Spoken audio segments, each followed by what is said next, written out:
கனமழையால் முல்லை பெரியாறு அணையின் நீர்மட்டம் உயர்ந்து வரும் நிலையில் அணையில் ஆய்வு நடத்த மத்திய குழு வியாழனன்று வருகிறது.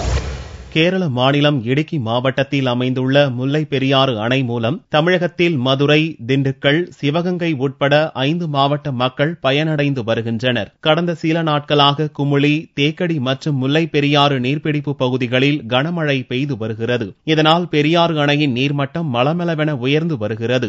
அணைக்கு 2462 கன அடி நீர் வந்து கொண்டிருக்கிறது. தற்போது அணையின் நீர்மட்டம் 116.90 அடியாக உள்ளது.